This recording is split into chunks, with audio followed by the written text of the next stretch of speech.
Alright guys, you're listening to Vol, let's get straight into it. This weekend I was at a War Machine Hordes tournament called Equinox, and it's a 35-point tournament for Steamroller with 2 army lists you're allowed to take. I really wanted to play with Menoth, but some of the models I wanted to use didn't arrive in time, so I had to fall back on Circle, basically the staple of what I've been doing over the last 6 months. And 2 lists, Kromac, with my very standard sort of Kromac sort of build, with all the things that I feel that Kromac needs. And second list, very controversial Cassius, but we'll talk about that a little bit more later. First round, actually drawn up against Mike Snook, who is the top Cryx player in the country. I drew up against him first round at Rally Point and faced him again at ValleyCon and beat him both times. This is our third game, but he's still the most feared player in the field at the moment, given that he plays the most powerful faction and usually does very well in it, winning a lot of tournaments down in Wellington too. First round is Overrun, and here's the deployment. Mike has picked up the first turn. Next photo, have a look at Mike's army. He's playing Equinox, obviously one of the most dangerous casters in the game, probably the top 3. He's got full Satyxs, Deathjack, Leviathan, and Nightwretch, obviously a few solos and things there as well.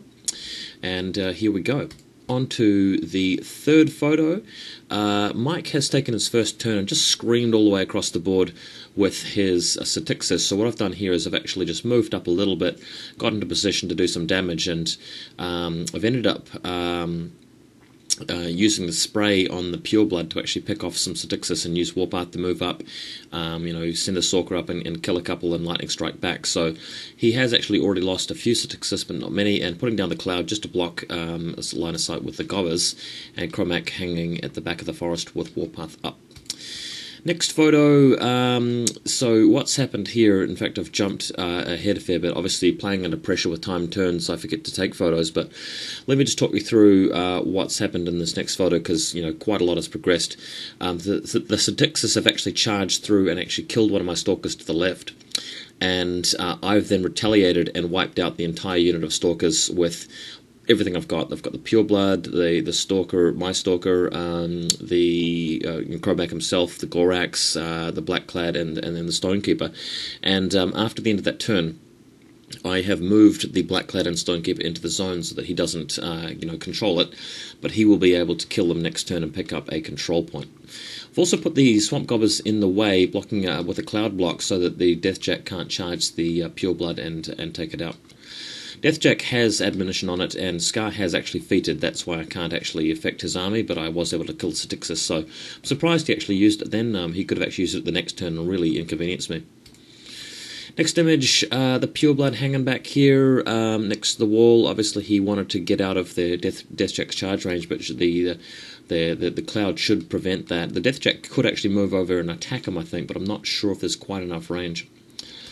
Next photo again, what he ends up doing, in fact what I ended up doing here is, since the Deathjack moved forward to kill the Swamp Gobbers, he actually moved his final Satyxs Raider right next to it, and I don't know where this one came from. He must have had one model left, and this was a huge blunder from him because it allowed me to charge that infantry unit, infantry grunt with my Stalker, and kill him. And then I said to my opponent, would you like to use admonition? And he's like, oh man, you're just going to warp up straight after me. And of course that's what the plan is.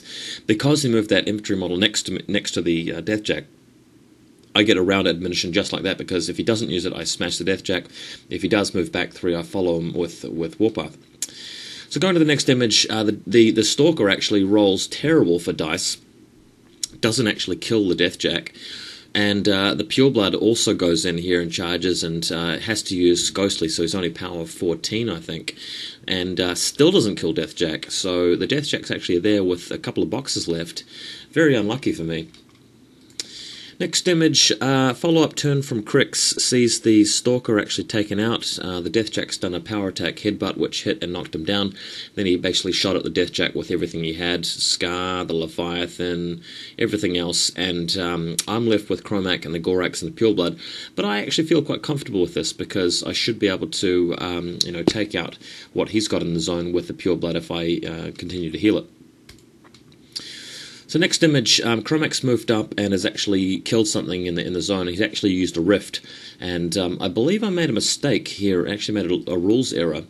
I'm not actually sure that rift actually killing a model triggers Warpath, and the plan there was to actually use rift to actually kill one of the Cryx infantry and Warpath the Pureblood across, so we could then charge the Leviathan, and that was the plan there.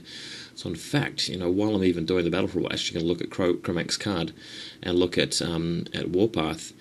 Melee or ranged attack during its activation, so technically no, he needs a gun to be able to trigger with a ranged attack.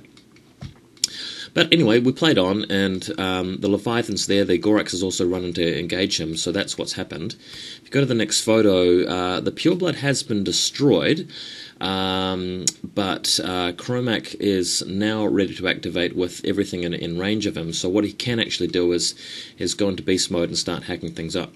And eSkarre, of course, is run as far as she can away from Kromac into the zone, camping focus, and making sure that Kromac can't actually go after her. She's, I think, beyond 14 inches away. Next photo, Kromac beasts out. I think he feeded first turn just so he could get bestial up. But in this instance, what he does is actually goes beast mode and jumps and actually kills just about everything in his melee range, while the Gorax goes primal or whatever and smashes the Leviathan. So if we go to the next photo, this is the ending situation. Kromac and the Gorax have almost trashed this last Jack he's got. I think he's got one other model in the zone. And the tournament organizer came down and called dice down early, so that means the game stops. Cryx have got one control point, which means he automatically wins. So because the game ended early, I didn't really have a chance to sort of go after eSkarre and throw her out of the zone or anything fun like that, which was a shame, because I felt like I played reasonably well this game, apart from that obvious rules error. But, yeah, first game is a loss, and I'm hoping to come back after the tournament. But just in general, really been struggling with 35 points circle builds. I'm much more comfortable with them at 50 points, and really, planning on playing Menoth in future at tournaments in New Zealand, because most of the tournaments here are 35 points or lower even. So that should be interesting, but probably make a reappearance with Circle later in the year. Anyway, despite that, I'll be playing 5 or 6 more games more with Circle this weekend, so stay tuned. I'm going to give you all the battle reports coming very soon.